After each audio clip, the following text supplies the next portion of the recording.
আসসালামু আলাইকুম। আর পিছনে যে দেখছেন যে ড্রাগন ফলের বাগান, একটি সুন্দর গ্রামের ভিতর ড্রাগন ফলের বাগান। ড্রাগন এসেছে কিন্তু এই পলিথিন দিয়ে ঢাকা রাখছে, যার জন্য দেখা নিষেধ। সবগুলোর মধ্যে আসছে। এত সুন্দর একটি বাগান, একবারে মনোরম পরিবেশ। এই জায়গাটা হলো ঘাটাইল উপজেলার ধলাপাড়া ইউনিয়ন ভবানীপুর এলাকা। একবারে পাড়া গায়, একেবারে পাড়া গায়। প্রিয় দর্শক, আমাদের বাংলাদেশের এত রূপ, একবার পাড়া গায়, যেখানে কোনো একবারে পাড়া গায়ে। দেখুন ড্রাগন ফুলের বাগান। এই যে একটি ফল ধরছে, দেখাও। এই ড্রাগন ফল, খুব সুন্দর ড্রাগন ফল, অনেক সুন্দর একটি বাগান। এইখানে আসলে আসলে আমারই যেতে মন চায় না।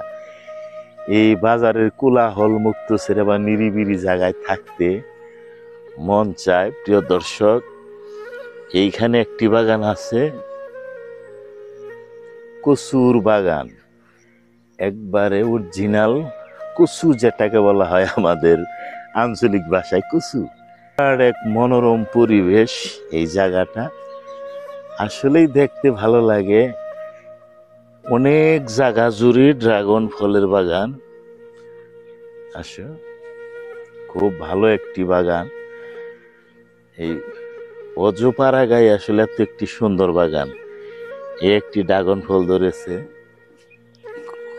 মানে কেবল ধরেছে, এটা কিন্তু মানে যেটা বাড়তি হয় নাই বলি আর কি, পাকে নাই। সুস্বাদু ফলের বাগান। এটা আগে বিদেশ ছিল, এখন আমাদের দেশে। বাংলাদেশ আসলে এখন এই কৃষি নির্ভরশীল দেশ, সেজন্যই আর কি আমাদের বাংলাদেশ বলে ধান পাটে নাই শেষ। তরকারি খুব সুস্বাদু। এই যে দেখেন প্রিয় দর্শক, কচু, এটা আমাদের দেশে কচু। এই কচু দা তরকারি খাইতে খুবই ভালো লাগে। এবং শুটকি মাছ আমাদের দেশে চল আছে। এই শুটকি মাছের তরকারি আর কচু কিন্তু অনেক ভালো, খাইতে খুবই টেস্ট।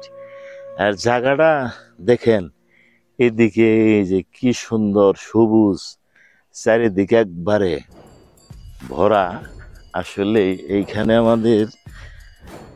আমার বিশেষ করে আমার এইখানে থাকতে খুবই মন চায়। এইখানে চারদিক শুধু ঘন সবুজ আর সবুজ। ডিউটি যদি ভালো লাগে, একটু লাইক শেয়ার কমেন্ট তো পাই অবশ্যই, তাই না দর্শক? একটু কমেন্ট করেন। আমি নানান ধরনের ভিডিও করে থাকি, এই সমস্ত কিছু তুলে ধরার জন্য আমি চেষ্টা করি।